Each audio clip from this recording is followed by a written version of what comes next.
चला मित्रांनो, आज तुम्हाला माझ्या गार्डनमध्ये असलेल्या झाडांची ओळख करून देतो। हे नुकतंच लावलेलं डाळिंबाचं झाड,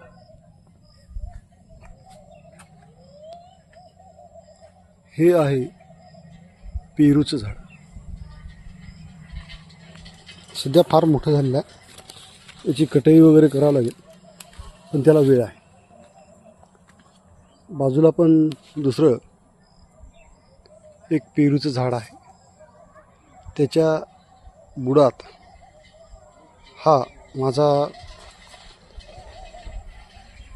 हापूस आंबा भविष्यामध्ये त्याला मोठं कसं करायचं यावर विचार करत आहे।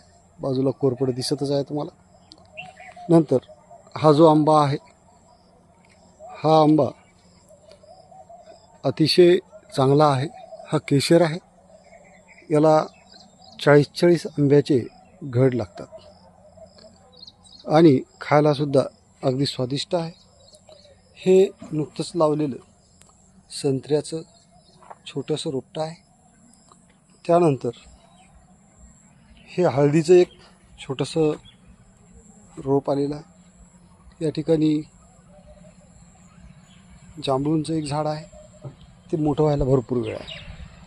या ठिकाणी एक छानपैकी छान असं एक नारळाचं झाड आहे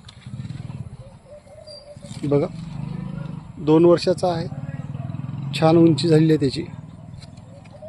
बाजूला एक डाळिंबाचं नुकतंच लावलेलं एक झाड आहे, याला नवीन पाली फुटलेली आहे। याची पाली पूर्णपणे पानं पूर्ण गळाली होती। बाजूला हे छोटंसं एक अननसाचं झाड आहे।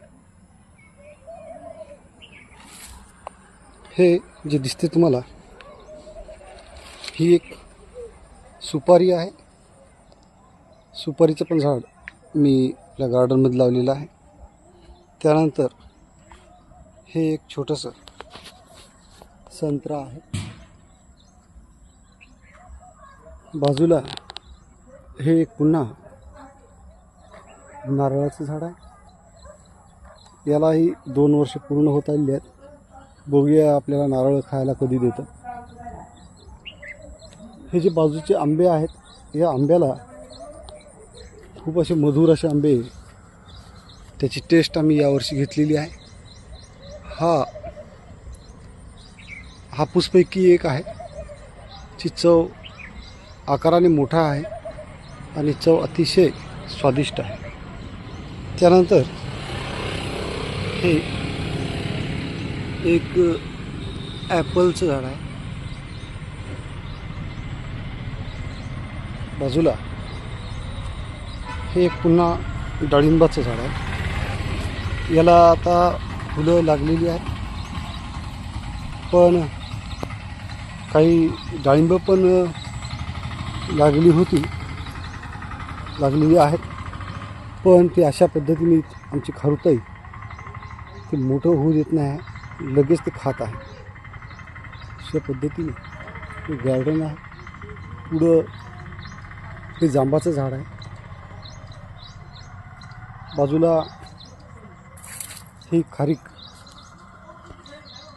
खारकेचं झाड आहे, याला भरपूर वेळ लागणार आहे। बाजूला एक पुन्हा हे जांबाचं झाड आहे, याला जांब लागतात ऑलरेडी।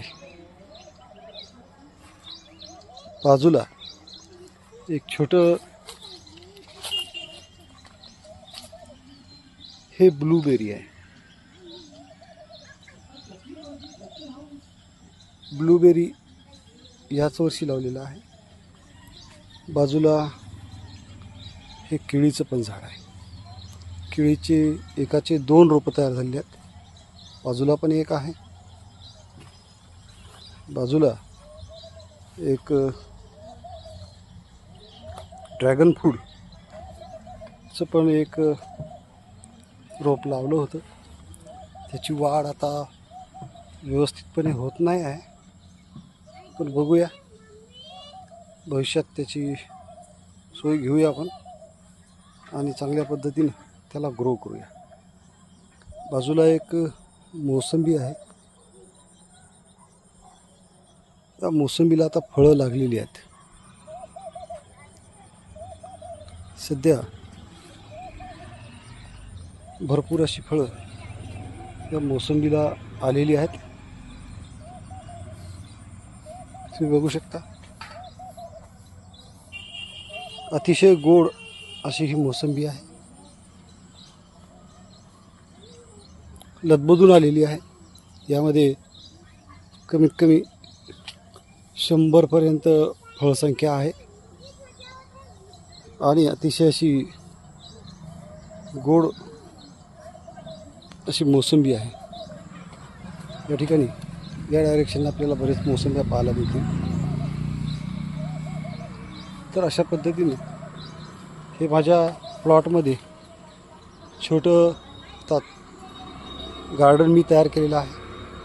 त्याचबरोबर आमच्या घरामध्ये सुद्धा मी झाडं लावलेली आहेत. त्यांची ओळख मी तुम्हाला पुढच्या व्हिडिओमध्ये करून देणार. सर्वांनी व्हिडिओला जास्तीत जास्त बघा आणि जास्तीत जास्त शेअर करून लाईक करावं. धन्यवाद.